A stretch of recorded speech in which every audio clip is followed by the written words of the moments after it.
कृष्णामाई महोत्सव 2026 महेंद्र भाऊ चंडाळे यांची पत्रकार परिषद। कृष्णामाई महोत्सव 2026 हा कार्यक्रम 27 जानेवारी 2026 ते 1 फेब्रुवारी 2026 पर्यंत चालणार आहे। यामध्ये सर्व जाती धर्मांचे तसेच विविध कार्यक्रम आयोजित करण्यात आले आहेत। हा कार्यक्रम गणपती पंचायतन संस्था सांगली मिरज कुपवाड महापालिका आणि श्री कृष्णमय महोत्सव समिती सांगली यांच्या संयुक्त विद्यमाने होत आहे।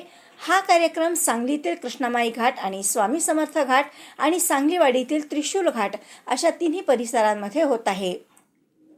यामध्ये पुलाला अत्यंत सुंदर अशी लाईट व्यवस्था केलेली आहे। तसेच प्रत्येक घाटावर वेगवेगळ्या प्रकारचे सुंदर असे डेकोरेशन करण्यात आले आहे। यामध्ये 27 तारखेला श्रीमंत विजयसिंहराजे पटवर्धन महाराज आणि युवराज आदित्यराजे विजयसिंहराजे पटवर्धन यांच्या हस्ते 8 वाजता ध्वजारोहण कार्यक्रमापासून सुरुवात होत आहे। यामध्ये दररोज कृष्णामाई मंदिरातील पूजा, रुद्राभिषेक तसेच महायज्ञ आणि मोहन शिवकालीन मर्दानी खेळ, पंचाक्षर स्तोत्र पठण, आनंदी जीवन श्वासाचे महत्त्व याच्यावर व्याख्यान, कृष्णामाई आणि गंगामाई महाआरती आणि कृष्णामाईला साडी नेसवणे हा सोहळा होणार आहे। तसेच 12 बलुतेदार अभिनव तसेच पथनाट्य, सूक्त पठण, पोवाडा आणि आपली आई कृष्णामाई संत संमेलन, आत्मरक्षण, चित्रकला स्पर्धा, पोहणे स्पर्धा आणि निबंध स्पर्धा हाही कार्यक्रम यामध्ये घेण्यात आलेला आहे। तसेच सांस्कृतिक कार्यक्रमामध्ये भक्तिगीते हा कार्यक्रम होणार आहे आणि नदी संवाद, कृष्णामाई पुरस्कार वितरण सोहळा, धनगर ओवी आणि महाप्रसाद असा मोठा कार्यक्रम होणार आहे। तसेच विविध देवांच्या मूर्ती उभ्या करण्यात आलेल्या आहेत। प्रेक्षकांना बसण्यासाठी खास गॅलरीची व्यवस्था करण्यात आलेली आहे।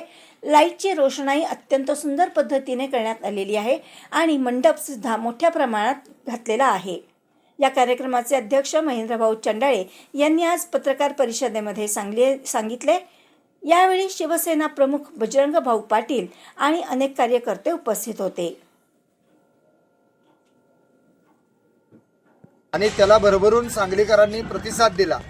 खऱ्या अर्थानं ते पाहता यावर्षी आपण अत्यंत मोठ्या प्रमाणामध्ये कृष्णामाई महोत्सवाची तयारी केली आहे। कारण आपल्या सांगलीकरांची ही यात्रा आहे।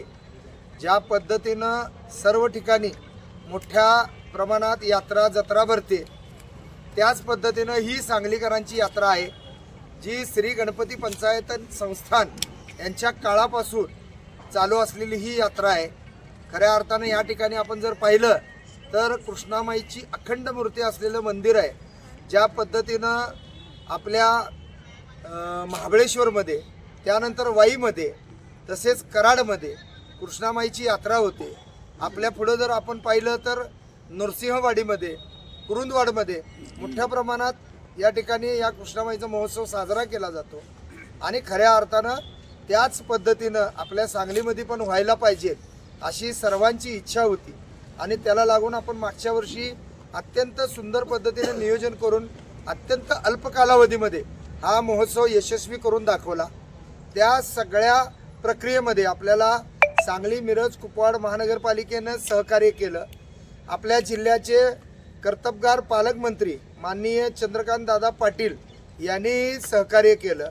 तसेच आपल्या सांगलीचे आमदार माननीय सुधीरदादा गाडगीळ किंवा आपले मिरजेचे आमदार सुरेशभाऊ खाडे तसेच अनेक मान्यवरांनी ज्यांची या ठिकाणी नावं घ्यावंसं वाटतंय अशा सर्वांनी या ठिकाणी मनापासून आपल्याला सहकार्य केलं। अनेक शासकीय यंत्रणेनं, शासकीय कार्यालयाने आपल्याला मदत केली। आपल्याला लक्षात येत असेल की मागच्या वर्षी आपले सन्माननीय जिल्हाधिकारी महोदय ज्यांचा सांगलीतला पहिला दिवस होता, ते ज्या दिवशी हजर झाले त्याच दिवशी आपल्या उत्सवाचा शेवटचा दिवस होता आणि अत्यंत अल्प कालावधीमध्ये त्यांना मिळालेलं निमंत्रण ते स्वीकारत ते या ठिकाणी उपस्थित राहिले आणि कृष्णामाईची, गंगामाईची महाआरती सुद्धा त्यांच्या उपस्थितीमध्ये झाली।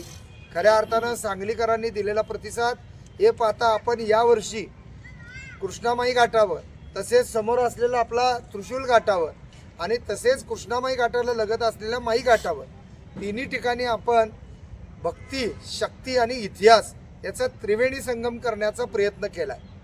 भक्ती याचा भावार्थ असा आहे की या ठिकाणी आरती, भजन, कीर्तन, प्रवचन होणार आहे। पलीकडच्या घाटावर आपण इतिहास दर्शवण्याचा प्रयत्न केलेला आहे। तसेच या बाजूला वरच्या जी मंडप व्यवस्था केली आहे त्या ठिकाणी आपण आपली संस्कृती दाखवायचा प्रयत्न केला आहे.